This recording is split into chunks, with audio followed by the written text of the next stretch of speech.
Morning, it's December 2nd, 2023, and this is the Wall Street Weekly Wrap-Up with your host, John Newquist.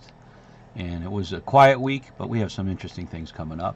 Amazon revealed their own titanium, I call it tranium, artificial intelligence chip made by NVIDIA. Wonder where that came from, NVIDIA. We're seeing Google, Meta, and other companies making their own chips. And the idea is that it's going to work well with their software, and then you can have analytics for everything that you have as far as sales, customers, location, price points, discount from retail and everything else. And this is very good. It's going to be a nice addition to anybody's large company that analyzes data. Walgreens, I never figured out why it was called Walgreens Boots Alliance. That's WBA. I like the WAG part, wasn't it better? And I think they should go back to WAG because WAG was better than WBA. But the lowest price in 25 years. They got everything in all these cities locked up for a lot of high-priced items. They've got a mini pharmacy, they've got a mini doctor office, and not a bad model, except this shrinkage is getting problematic. It's being stolen. And what do? Do I go to Walgreens? Well, maybe if I need a soda pop, but otherwise, no.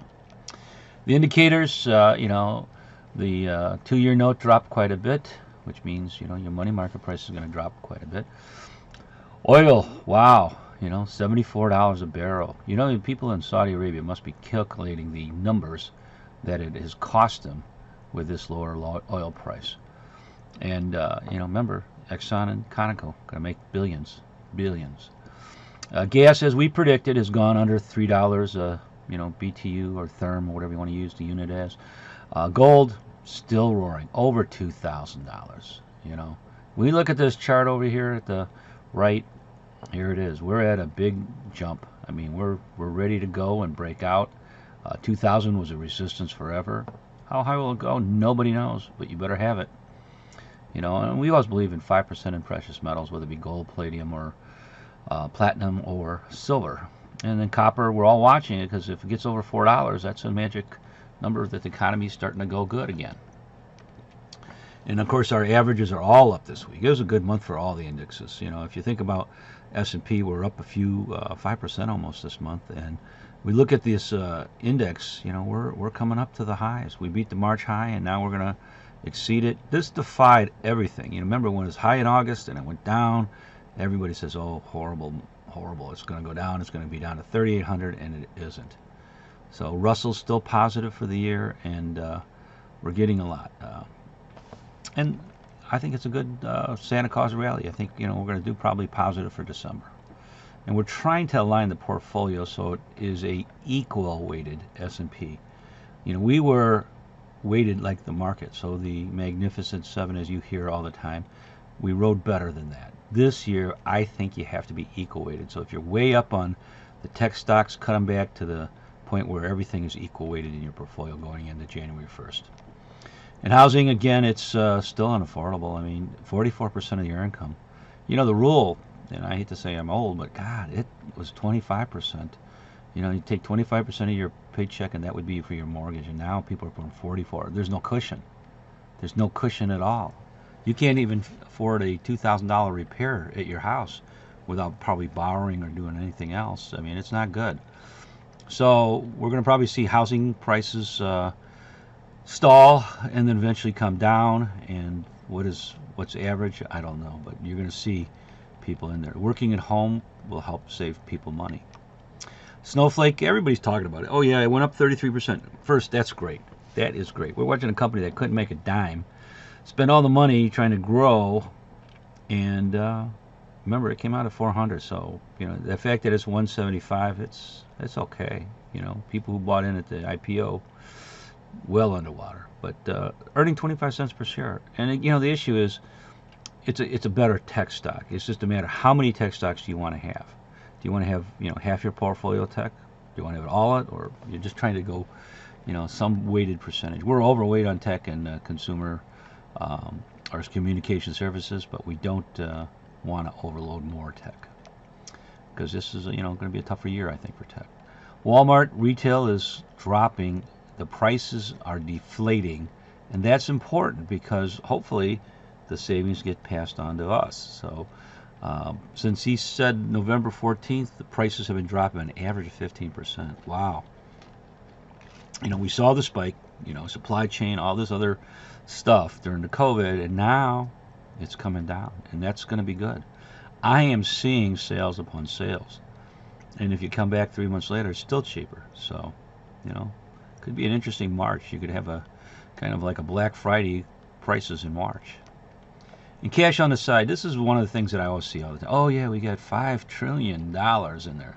Considering the deficit's $33 trillion, it's not as a cushy number as I'd like to see. But it could serve as a tailwind of stocks, but it also may enjoy 5% returns. When you have to sit there and you think, and you get talking heads telling you the market's going to be down at 3,800 or 5,000 on the S&P, maybe you just sit aside in cash and say, I got 5% and it's guaranteed, and that's safer. And inflation's lower, so you're doing better than inflation. So there's a lot of thought. I don't know how much is going to move into the market.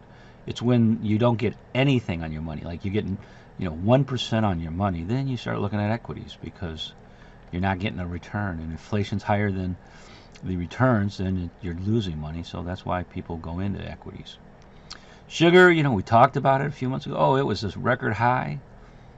Talk about deflation coming down to a 3-month low. It looks like it fell off a cliff. And this is what we're seeing with a lot of food prices and everything else. We're seeing these commodities starting to drop a lot, which hopefully should translate into a lower grocery bill by March. We need a material stock, and one of the things you can do instead of just picking a stock, you can just pick the sector. The SPX is the largest electronic trading fund, or ETF, and it's been kind of like stuck in a range. You can see it just kind of goes up and down, up and down. It's a cyclical, but I think we're going to see the materials and these poor performing sectors do better in 2024. So you got to have them. And people have, just wince like, oh my God, look at NVIDIA, look at Amazon. Why would I want to get away? Well, because it doesn't go up forever. Whether it's Nifty 50 stocks in the 70s or the internet .coms in the 1990s, it eventually busts. It'll flatline and maybe go stale for a couple of years. 2000, 2001, and 2002 was horrible. For 3 years of 40% losses. That eliminated all the tech bulls that I saw. So equal weighted tech, if it goes down, you still got 95% of the other stocks that'll hopefully pick you up. And again, we're going to go out. We're going to probably buy the materials ETF and just get in there. Everybody's starting to kind of position themselves now because, if you were here last November when we were buying the techs when it was low, then we have an issue of we did great. And that's the idea, is get these stocks that are low right now. Don't worry about trying to buy them at the beginning of the year. Get in it now, and then hopefully you'll ride well. Because if you get a rally, you're going to get part of that rally too also. The November heat map, wow, isn't that like a green grass? Holy smokes. One of the things that, I was looking at the industrials, and I'm going to go against the trend. Tesla's manufacturing. They got it in the,